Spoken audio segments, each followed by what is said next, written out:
Good evening. Welcome back to the WIM conference. I am Cherie Jones. I am part of the Women in Ministry Committee. Are we good back there? I have a thumbs up? Okay, okay. It is my honor and privilege to introduce our keynote speaker for the evening, the Reverend Dr. Martha Simmons. Can we give her a hand? She has a very extensive and impressive resume, which I will not read to you. I will give some highlights and then share just why I love her so much, and why, when asked for suggestions of who we could have, she was the first person who came to mind, and I was excited that she was available to be with us here at Princeton Seminary, which is, I'm the class of 2010, so I'm just glad to have her be here at my home this time. So, Reverend Dr. Martha Simmons is the founder of the Women of Color in Ministry Project, which seeks to end one of the frontiers of American prejudice, which is gender discrimination in church, seminaries, and in service organizations. She's also the creator of the African American Lectionary. She's the author of many books that are great resources to us as preachers and academicians. My favorite is Doing the Deed, The Mechanics of 21st Century Preaching. It is a book that I go to often as I am crafting my sermons. And she has a weekly broadcast. She goes live on Facebook every Monday, and her broadcast is called Preaching and Preachers. And she has great conversations with leaders in the academy, great preachers and pastors of note, and she is really a great resource to us. She has chosen to give all of us such great access to her, and she shares her wealth of knowledge on so many different subject areas. The reason that I love Dr. Simmons so much is that she has been a mentor to me and to so many of my friends, and so many people out there who are watching. I know you have had her as your professor. She's been a mentor to you. I consider her to be the queen mother of many of us young preachers, women of color in particular. She has taken a great interest in, and she has really taken it as her personal responsibility, I believe, to call us women out from playing it small, calling us out from hiding, and calling us to stand up, to speak up, and not be afraid to take up space. And so, with that, I present to you the Reverend Dr. Martha Simmons.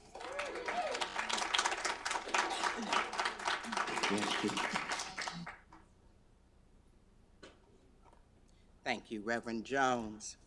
Queen Mother, that aged me about 10 years.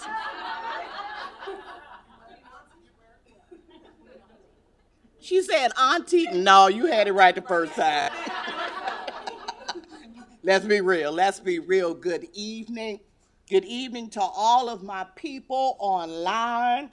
I posted that people who couldn't be here should register online, and people registered in droves. So I want to say good evening to you all. And so many of you let me know that you had registered, and so I really appreciate that, and thank you again to Reverend Jones for such a gracious introduction. She is such a dynamic young lady who is going places. So I appreciate you. I really do. Let me say to the president of Princeton Seminary in his absence, Dr. Jonathan Walton, who is an old friend of mine, Reverend Mary Beth Anton, coordinator of the Women in Ministry, this whole event. She's the coordinator. Reverend Julia Feature, who has just loved on me and taken care of me since I got arrived at the airport. Leslie Vernelson, director of the, I hope I didn't kill your name, director of the Center for Women and Gender. Ava Randell, the CTWG student worker, all WIM alumni. Christy Astorito, assistant director of hospitality. Melissa Hout, of the PTS Chapel, Ruth Mangold. I hope I didn't slaughter your name because you're in charge of the food, so we really want to get your name right. All students, faculty present, and again to everyone online, good evening. Let me begin by saying I have what's called dry mouth disease. I don't know if it's a disease disorder or something. Anyway, I suffer from dry mouth. So you will see me from time to time drinking water or whatever. It's no big deal. You live long enough, you got something. You don't believe me? Keep living. Keep living. I am pleased to join you for this wonderful occasion, and I am especially honored to join all of the other amazing women who will preach and offer lectures or workshops. Indeed, iron sharpens iron. Please join me in giving a round of applause for all of the women who made this gathering possible and all of our other presenters. All right. Before I begin this lecture, I want to say especially to people in this room, I'm going to say something that I often say before I preach. If you help me, I won't hold you long. Let me say that again. If you help me, meaning pray silently, applaud, stand up, nod your head, say help a Lord, something. If you help me, I won't hold you long. In fact, if you help me, even if I hold you long, you won't know you've been held long.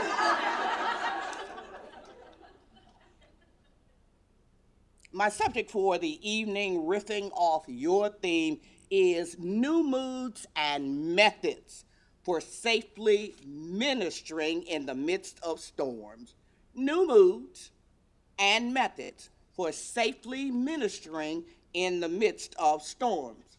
Women doing ministry are familiar with ministering in the midst of storms, from the women in the Bible who did ministry all the way to Catherine Oceana and Julian of Norwich, Anne Hutchinson, Julia Foote, Jarena Lee, Zipper Elaw, Sojourner Truth, Antoinette Brown Blackwell, Louise Fleming, Mary Baker Eddy, Anna Howard Shaw, Ida Robinson, Renia Ramirez. We know that women have always done ministry in the midst of storms. But although we are familiar with ministering in the midst of storms, I want to suggest something that most of you already know. Women in ministry are still suffering unnecessarily. And due to this constant unnecessary suffering, I am postulating that we need to prioritize some new moods and methods to do ministry safely in the midst of storms. It was not until the 1970s, the president, thank you for joining us. Such a character. He's such a character. Yeah, he would. He would. Listen, I'm helping you. We're all laughing about this, but do you know what it means with a brand new man who's only been here 5 days? He's had a busy schedule all day long, and he's shown up now twice for us. Amen. Sorry, sir, but I'm sold. Sold, you can stay. When you leave, we'll have a vote. Sorry. I love you. Thank you for coming. And congratulations. It was not until the 1970s and 1980s that seminary doors swung open wide for many women in ministry, but not the doors of senior pastorates. Not tenure track doors, bishopric doors, or the doors of denominational leadership.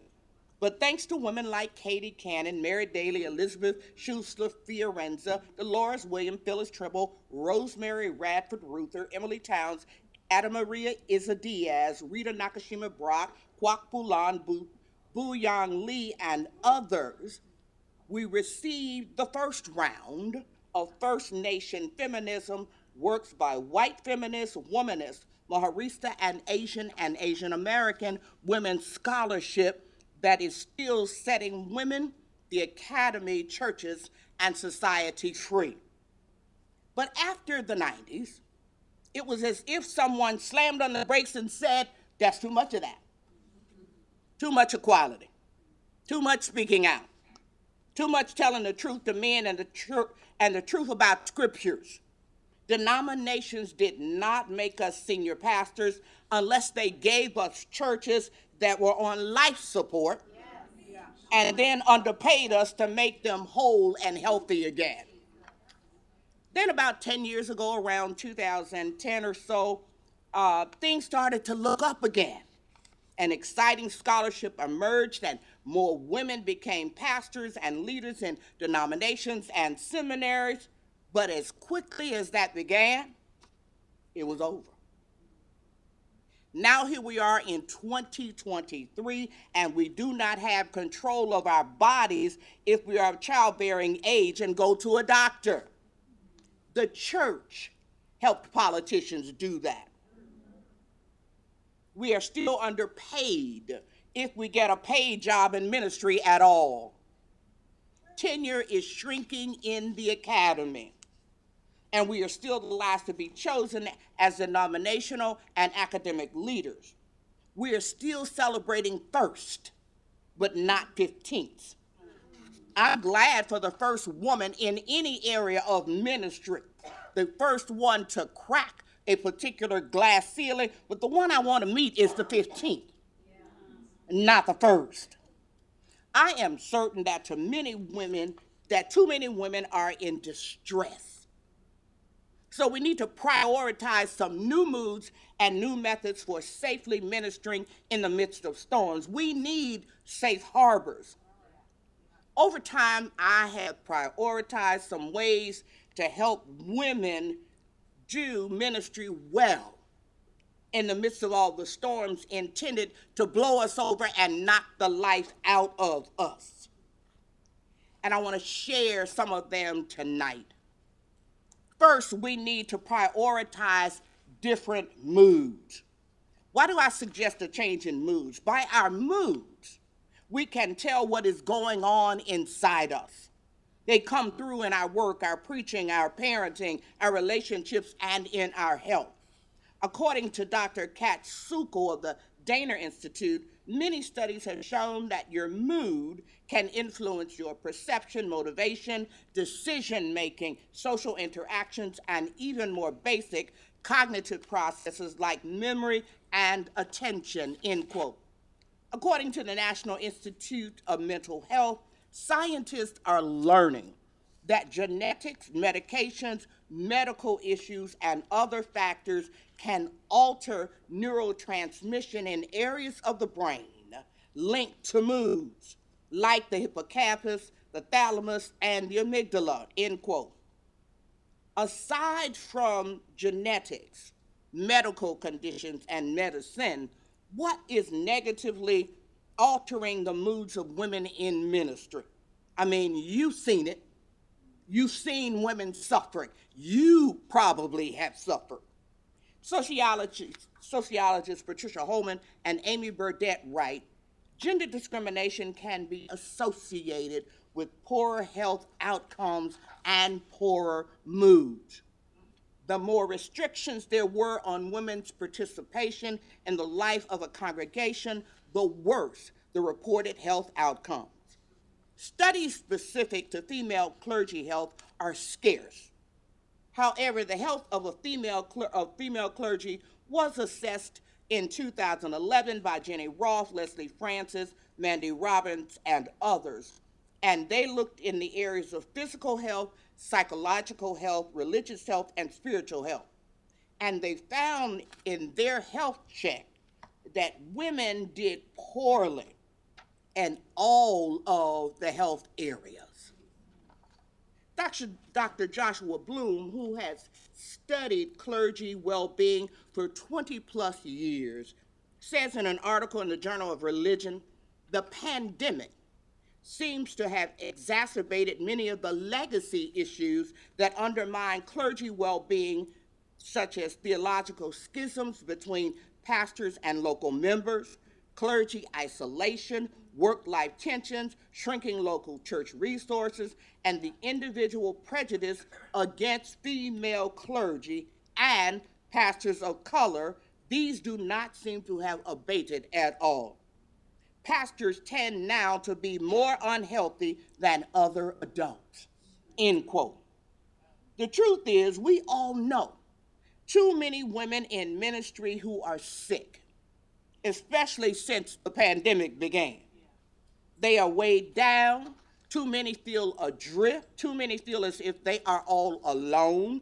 Too many are about to explode and are unsure where and how to unleash their anger. But sisters, I do not want you to believe that these are the health outcomes and accompanying moods with which we must be stuck. First, if one of your moods is genetic or caused by a medical issue or medicine, please get diagnosed and treated. If you believe something is off, it probably is.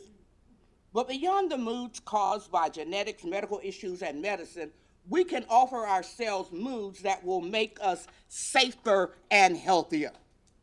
Safer and healthier. When I speak of moods, I am speaking of flourishing in ways that can be felt in our brains, our bodies, and our purses. According to the 2017 Duke Flourishing in Ministry Project report, there are 4 dimensions of flourishing in ministry: everyday happiness, resilience, self-integrity, and thriving. The report defines happiness as the emotional dynamic and the subjective quality of our daily lives.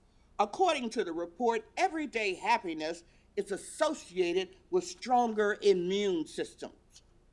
Resilience, the report says, is our capacity to adapt, change, and respond to life challenges, and also our capacity to grow, learn, and develop new capabilities and capacity. Self-integrity is the third building block of flourishing. It means knowing ourselves well and on balance feeling good about who we are. It includes living up to our moral standards and how we treat others and how we show up in the world. The final dimension of flourishing is thriving. According to the report, thriving is the meaning and significance we experience in our lives, our sense of having values and beliefs that inspire us, create purpose, and provide moral guidance. These 4 elements are what I am after for all women in ministry: everyday happiness, resilience, self-integrity, and thriving. We need all 4 to flourish. So what do these 4 look like when you put them or they show up as moods? In other words, what are the moods that will help us flourish? This is what my 20 plus years of work with women has shown. The first mood that I believe we should prioritize is the mood KMA. If you want to do ministry safely in the midst of storms, you need to prioritize KMA. What in the world does she mean by KMA? Someone is asking. KMA stands for, someone said something. KMA stands for Know My Axios. Meaning, know your worth and deservedness. There is safety in knowing your worth. Without knowing your worth, you will never be completely safe. In ancient Greek, the word axios means I am worthy. Some of you know the more vernacular usage of the abbreviation KMA. Well, I mean that too,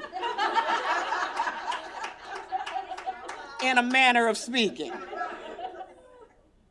When you know your axios, when necessary, it places you in the mood to tell people to KMA. Women in ministry must possess a mood that asserts their worth and deservedness to thrive in rabidly patriarchal contexts like our churches, schools, politics, and nonprofits while we change these contexts. And I know you may not believe you are courageous enough to display this mood to leaders in your church, a board, professors, supervisors, bishops, and church folk. But it will be difficult for you to flourish unless you know your axios. This is a mood that says you understand what it takes to safeguard your vocation and your life. Part of what it takes is the steeliness to prevent people and processes from assaulting any valued area of your life. When you know your axios, you know that you have not failed God if you stand up for your well-being and leave a church or any ministry work. Bell Hooks said sexism is the only form of oppression in which the oppressed are meant to love their oppressors. In other words, if sexism is oppressing you, you have not failed God or your vocation by removing yourself from such oppression. After I came of age and found myself in any unhealthy situation, a phrase would leap to mind from time to time. The phrase is, there comes a time. There comes a time. There comes a time when your health matters more than a job.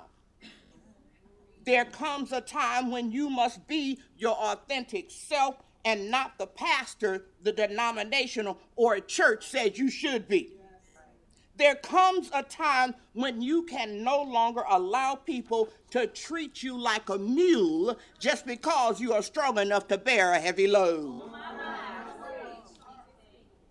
There comes a time when you will realize that those who have counted you out simply couldn't count. There comes a time when through words and deeds you must be prepared to show that you know your axios and are prepared, if necessary, to tell anyone harming you to KMA. A large part of knowing your axios is knowing your environment. Life is already too difficult and ministry too unforgiving under ideal circumstances for anyone to live into misfitted idealism. There is no nobility in investing excessive personal and spiritual energy in the wrong environment. You have real talent, but you may be in an environment where it will never be properly recognized. Know your axios and have the courage to run towards an environment that appreciates you and your worth. No matter how hard such an environment is to find or how long it takes to find it, you must find it or create it. Also, women in ministry who do not know their axios too often believe that they are imposters and that sooner or later someone will reveal their inadequacies. But here, organizational psychologist Adam Grant offers what I believe is a great truth. Grant says imposter syndrome isn't a disease. It's a normal response to internalizing impossibly high standards. Doubting yourself doesn't mean you're going to fail. It usually means you're facing a new challenge and you're going to learn something. Feeling uncertainty is a precursor to growth, end quote. So begin practicing and embracing a KMA mood. Walk in the world like your footsteps matter. Walk into every meeting of any kind like your footsteps matter. You will inspire other women and girls and leave a greater legacy. Hopefulness. The second move that women need to prioritize to do ministry safely in the midst of storms is hopefulness. Radical hope is a safe harbor. C.R. Snyder defines hope as the perceived capability to derive pathways to desired goals and motivate oneself via agency thinking to use those pathways. Some people do not believe in being hopeful. They reduce hope to nothing more than an opioid to sedate public rage. Some reduce hope to optimism or blind faith in historical progression. I call that fake hope. Fake hope is used as a tool of bourgeoisie interests to keep the oppressed in closed cycles of structural abuse, forever longing for progress to roll in on the wheels of inevitability and blow in on the wheels of someday. But as a black woman born in a shotgun house with the assistance of a midwife in Chula, Mississippi, that's not the way I understand hope. I see hope more in a blues register that takes the grimness and the griminess of reality seriously and then harvests it or transcends it. Gritty blues hope learns how to handle failures without being reduced by them and to position oneself to be somebody's hope. Professor Jan Holton of the Duke Pastoral Care Program speaks of a horizon of hope. She says we can't always see across a horizon. What is across a horizon can amaze us and terrify us. Andrew Lester, who also writes on hope, offers that while hope is an individual disposition, it is difficult to sustain outside of community. I hope all women hear that. If you want to live in a hopeful mood, you need community to maintain that hope. Ecosystems of hope. You will not remain hopeful long if you try to do it in isolation. It is too difficult to do when the world is unsupportive of women and endangers them in myriad ways every single day. Psychologist and Black Lives Matter activist Della Mosley said that radical hope includes being attentive in each moment to the past and the future, particularly as these relate to histories of oppression and resistance for persons of color. Every act of color brings forward the wisdom of our ancestors, end quote. Remember that list of sheroes I read earlier? They make up an ecosystem of hope. Call their names from time to time. Add other sheroes to the list. And remember their journeys, and then grab yourself some more hope and continue your journey. Mosley also says radical hope looks like resistance that brings faith and agency together through acts of activism that break open the possibility of change. Then I love the quote by theologian Susan Nelson. She suggests that hope is found in the eschatological imagination that gives rise to those acts large and small that open the future. Even in the face of great despair, each act of kindness, love, care, generosity, defiance, or resistance that refuses to let suffering and evil have the last word is the essence of hope, end quote. That's why I was excited about this gathering. It is one more event that breaks open possibilities for change and does not allow patriarchy to have the last word. Right. That's hope. Talking about patriarchy and contesting sexism breaks open the possibility for change. The third move that we need to prioritize to do ministry, and I'm an old woman, so I sweat.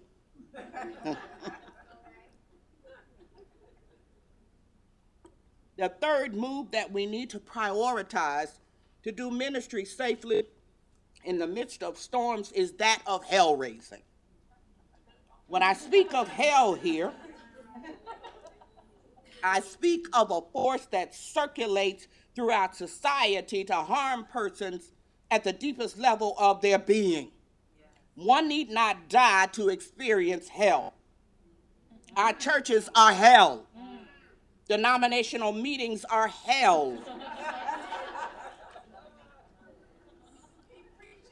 Gender biased and gender inequitable training programs are hell. Hell is here on earth for women.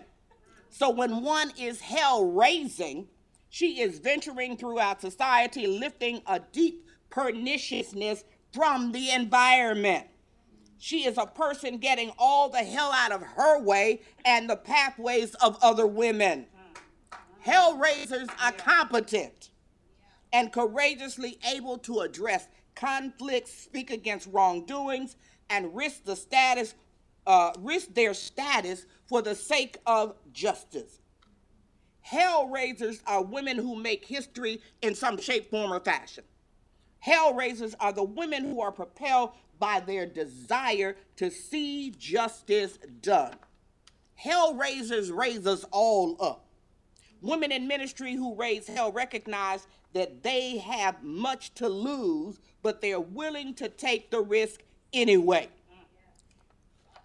The late Senator John Lewis said, we all should get into good trouble. The John Lewis type of good trouble is hell raising. Hell raising is prophetic resistance to injustice. But we will not get into good trouble if our fear of our personal losses has a stranglehold on us. We will not raise hell if there are seminaries, denominational officials, supervisors, district superintendents, or other power brokers in our realm who can convince us that they can ostracize us and we will not recover. Or that they can take something away from us that we need badly. 28% of clergy will experience being fired in their career anyway. You can Google that. And we know that that number is higher for women. So you might as well speak up and do some good for the common good anyway. Hellraisers are grown. They are developed watching one circumstance after another of injustice, patriarchy, of denominational bigotry, and all the isms that arise to choke the life out of people's dreams. And while they are watching, they know that they should say something or do something, and at some point, there comes a time. It is perfectly reasonable if you want to build something new or start something new. But if you decide to stay within your current denominational, academic, or other systems, at least do like Jesus and raise some hell every now and then. Knock over a table. Learn how to use whatever today's equivalent of a whip would be. In the words of Audrey, Lord, your silence won't save you. Yeah. So when necessary, and there will come a time, do some hell raising. Do some hell raising. The fourth mood that we need to prioritize is joy. Let me quickly say a few words about joy. Mary Daly, the late great Mary Daly, would tell us that joy is knowing that you will be punished just as much for being an itty-bitty feminist, so you might as well go all the way. Joy is going all the way. Katie Cannon would tell us that joy is doing the work our souls must have. Mother Teresa said joy is prayer. Joy is strength. Joy is love. Joy is a net of love by which you can catch souls. Pierre Chardin said, joy is the infallible sign of the presence of God.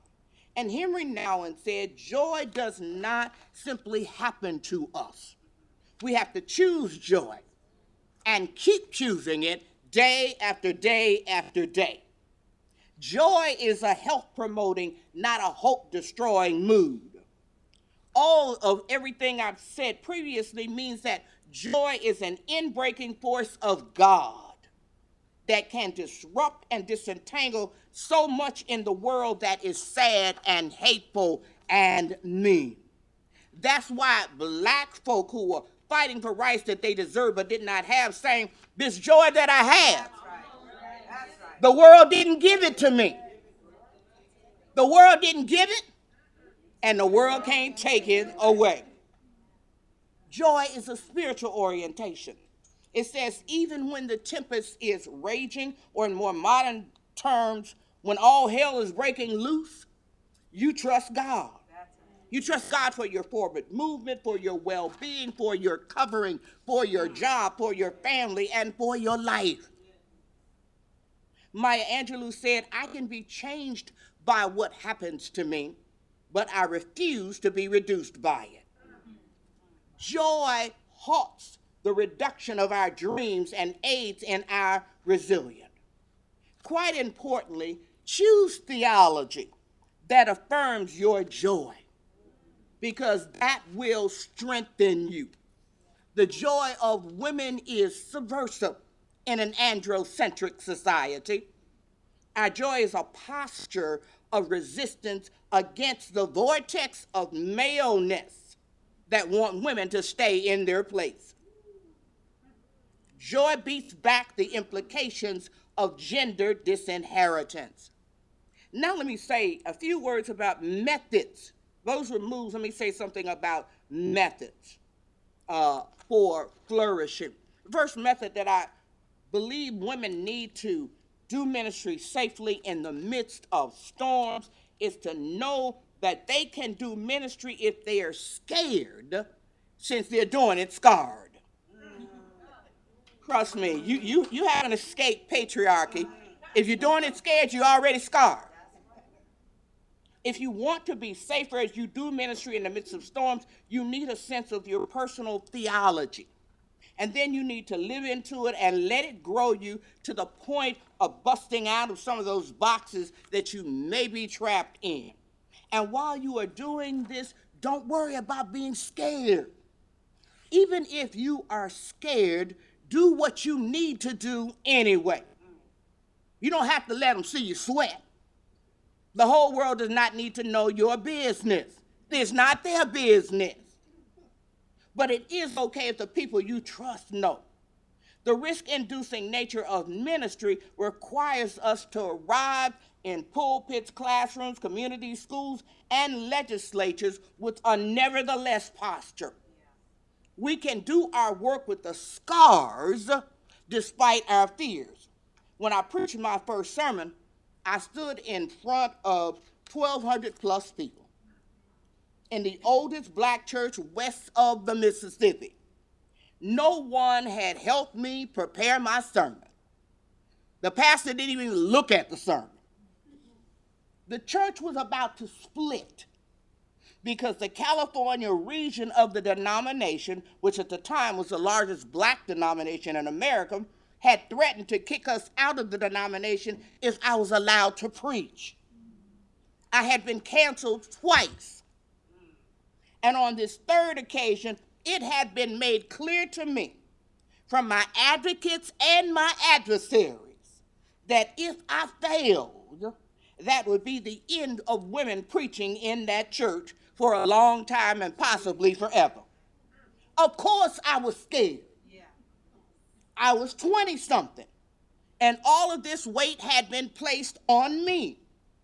But I relearned something I already knew.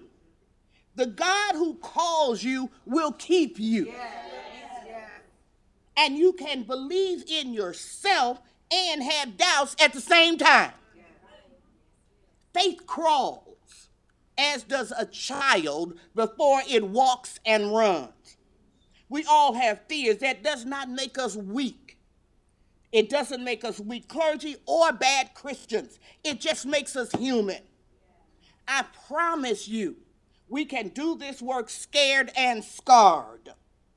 Fear is a symptom of our humanity, and scars are signs that social wounds did not kill us. Lucille Clifton put it into prose this way. She said, come celebrate with me that every day something has tried to kill me and failed. Fear and scars are add texture to our ministry. If you are fearful, play the what if game. Play the what if game. Every time something comes to you and it scares you, play the what if game. For example, I asked myself, what if my first sermon died, fell flat? I answered, God had still called me, and I would preach again somewhere after I learned how to preach. I said, what if I embarrassed the pastor who went out on a limb and pushed for me to preach? Well, my answer, he had put up many men who were horrible preachers and kept his job.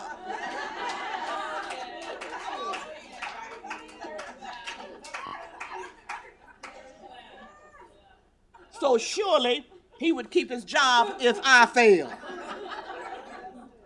My friends, my mother, and we asked about 50 questions over the 2 years it took me to get to that pulpit. And no matter what happened, no matter what question I asked of myself, it was clear to me that God who called me would keep me. I did it scared, and over that 2 years, they scarred me. And I did it anyway. Your fears are sometimes internal mechanisms attempting to look out for you and keep you safe, discerning, careful, and focused. Dr. Elizabeth Siegel says fear can be productive. Fear serves valuable purposes.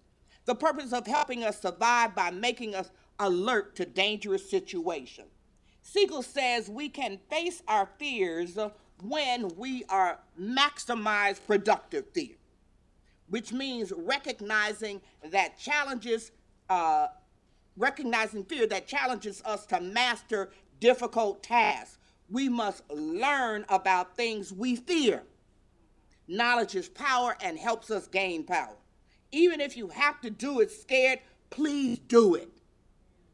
Courage is not the absence of fear. It is the resolve to do ministry when scared. For women in ministry, courage means to do it scared and scarred. You can do it scared and scarred, and there will come a time. The second method that women need to prioritize and actualize to do ministry safely in the midst of storms is just being. Now, I'm not going to say a lot about this, just being. This means not tying your worth to producing, but to your innate divineness. Just you being you is sufficient. The notion that you are insufficient until you produce what some system says you must is crippling and killing women. It makes us and men counters instead of ministers, counting butts in seats and coins in trays. It makes us live with a fear of scarcity.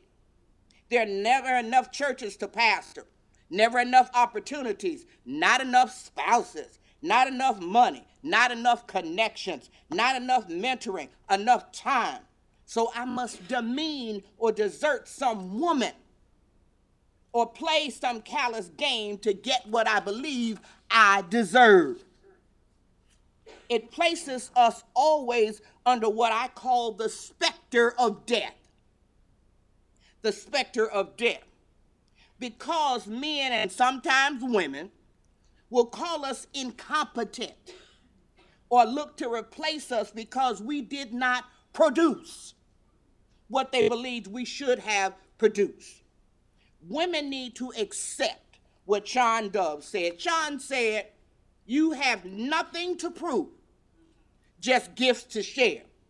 So just be who you are. The truth is that ministry charged with the fuel of capitalism, the requirements of boards, denominational leaders, and academic leaders can all make us believe we're not enough unless we produce what others say we must. But there is a major difference between production and determining your worth by production. This country had people working 50 plus hours a week and paid them for 40. Had them taking work home and afraid to take their full vacation time because companies, institutions, and corporations decided it was okay to work people to death while underpaying them and giving them poor and no health care, no sick leave or maternity and paternity leave. Thank God for the great resignation that occurred during the pandemic. In 2021, more than 47 million people said, to hell with this. This ain't living.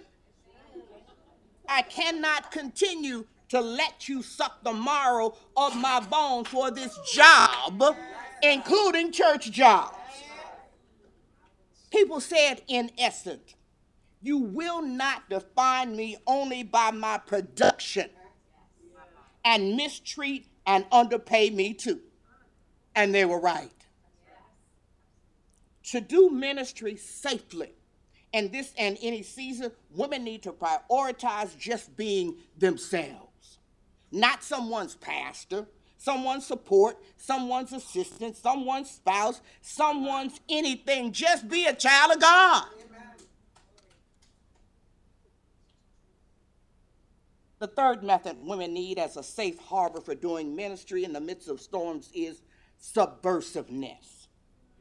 All the moves and methods I have recommended so far are entrance points or building blocks of social and theological subversiveness that bring gender and power into dialogue with the church and society.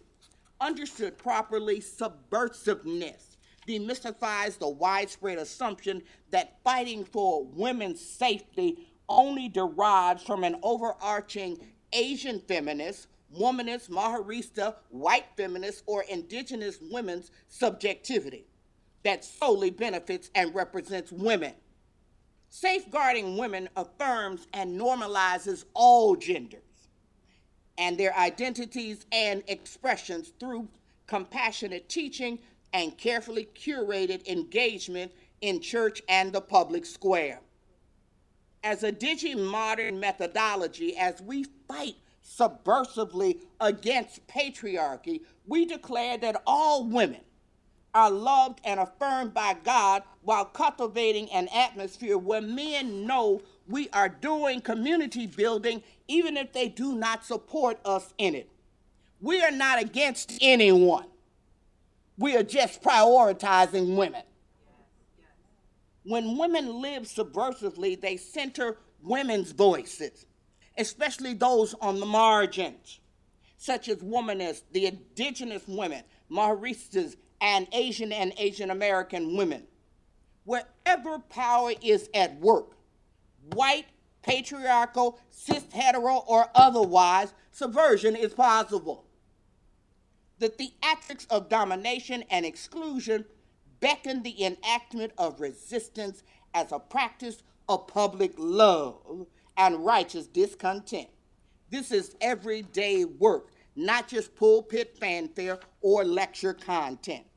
Subversive spirituality is the work we do all week long.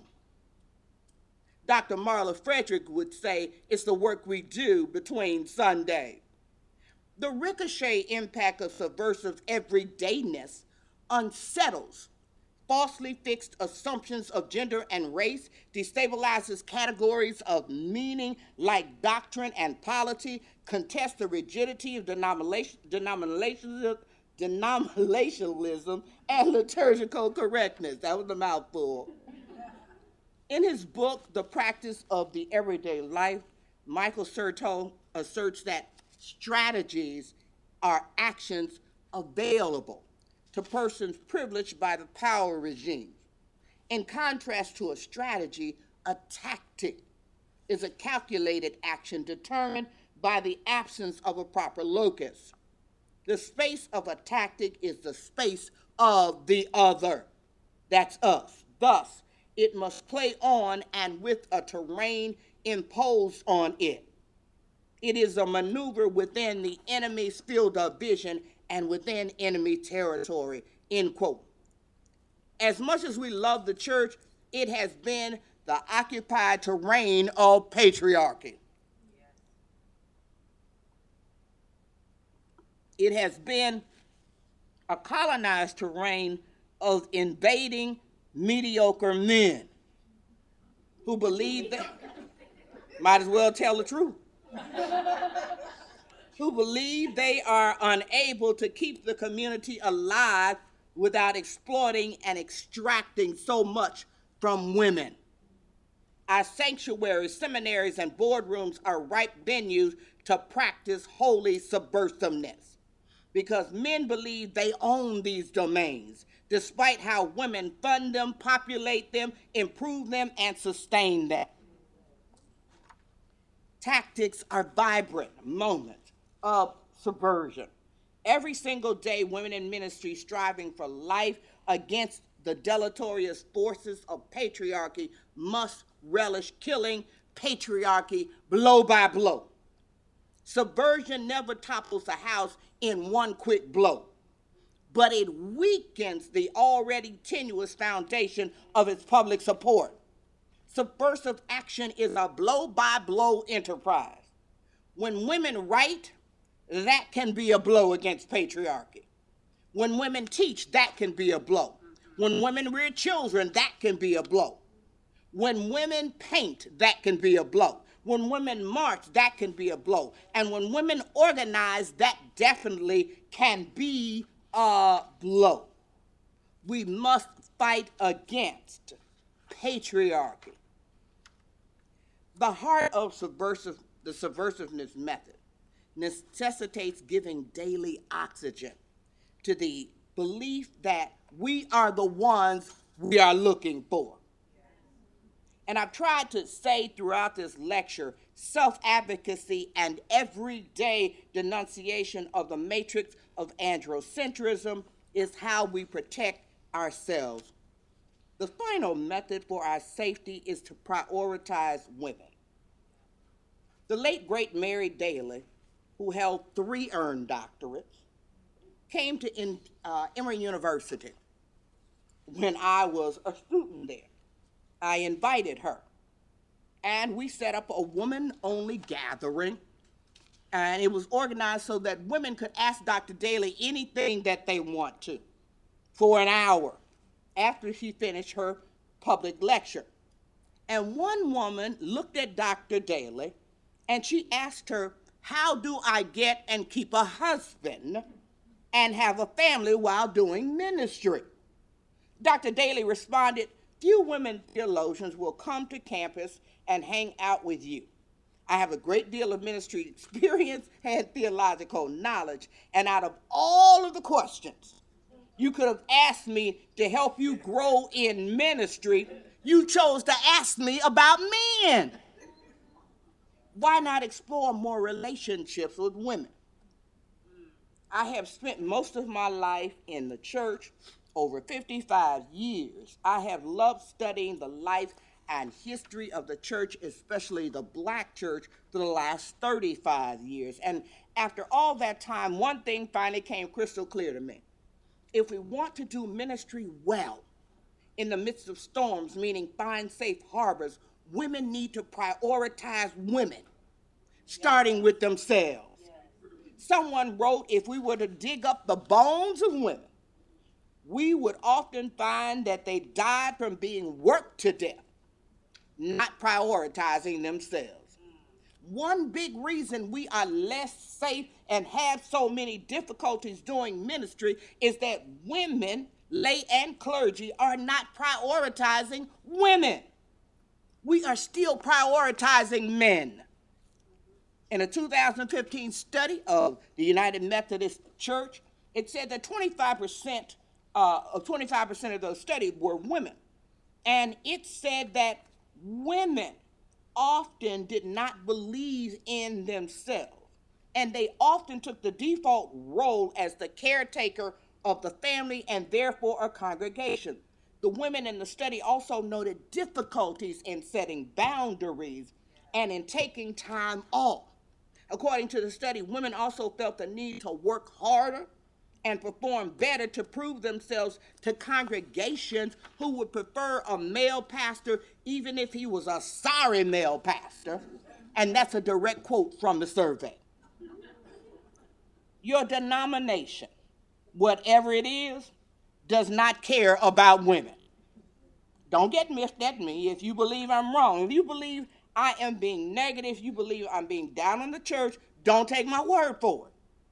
Check the stats for your denomination and then tell me I'm wrong. Check the compensation rates. Check the number of ordinations. Check the amount of money given to women students in seminary. Check the number of women made senior pastors of churches with more than 50 members.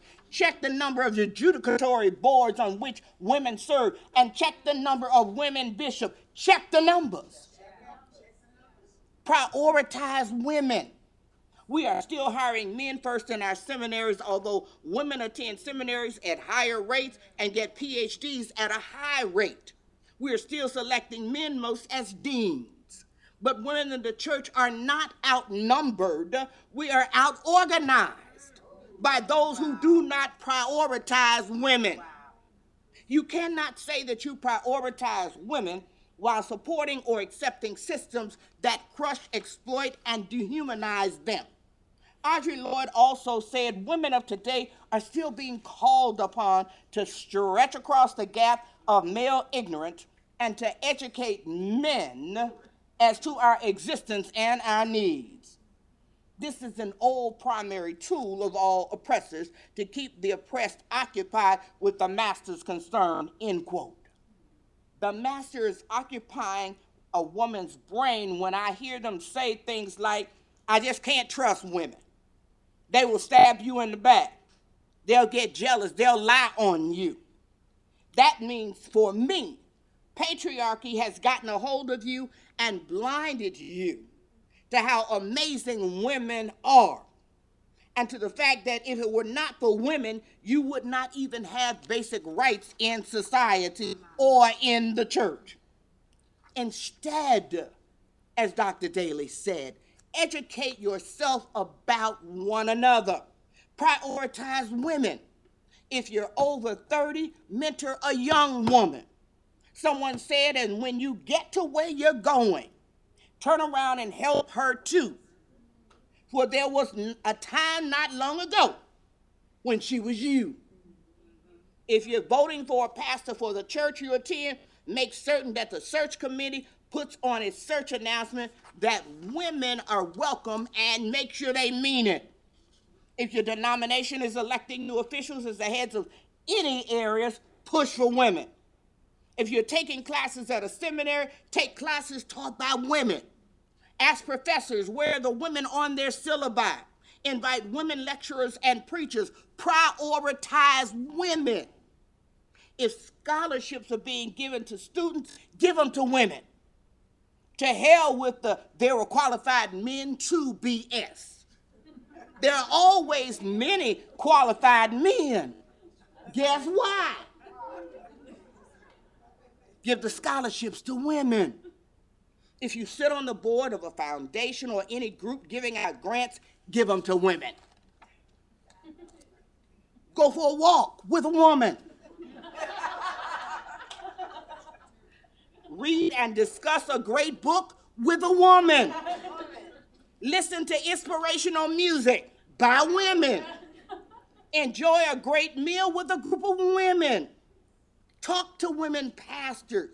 When you hear a negative story or read one on Facebook or Twitter about a woman in ministry, give the benefit of the doubt to the targeted woman. Unless she's caping for men, of course. Yeah, you all could ask the young people what I mean by caping. Prioritize trans and lesbian women and stop asking them to destroy part of themselves to belong. The women you prioritize need not be part of your denomination. They just need to be trustworthy and understand your struggles. Converse with women who are not in ministry but are supportive. Prioritize women. The prioritization of women is also tied to what we teach girls. Do not teach girls that they are the weaker sex or cursed because of anything that happened in the Garden of Eden. Teach girls the text of terror. Shout out to Dr. Phyllis Tribble. Teach girls what it means to have a hermeneutic of suspicion and how to deconstruct and reconstruct a text when they read the Bible. Teach girls that women are often missing from text and unnamed in text, but they should not be. Teach girls that for 9 months a woman carried the word in her womb and can therefore surely carry it for 20 or 30 minutes in a pulpit.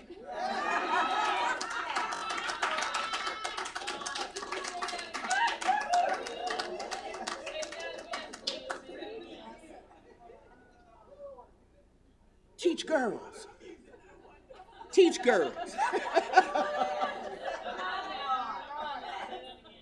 that women were the first to announce the resurrection. Do not teach girls that they have to submit to their husbands. Teach them that there are at least 7 types of marriage in the Bible and that Paul got some stuff wrong. Just like he got it wrong, all of the things he said about slaves returning to their masters. Teach them that men have too long decided which texts are culturally based and time-bound and which texts are intended for all times. Teach girls that they can be preachers and prophets and priests. Then teach girls that women are typically underpaid and that they should not accept that. Then teach girls and women how to negotiate and handle conflict, not run from it. Teach girls that even when women stand against them, it's patriarchy that's really at work. Then teach them how patriarchy is embedded throughout society around the world. Again, Audre Lorde. She says, for women, the need and desire to nurture each other is not pathological, but redemptive. Wow. And it is within that knowledge that our real power is discovered. It is this real connection which is so feared by a patriarchal world. Only within a patriarchal structure is maternity the only social power open to women. Interdependency between women is the way to freedom, which allows the I to be, not in order to be excused, but in order to be creative, end quote. Please prioritize women. Thank you for listening.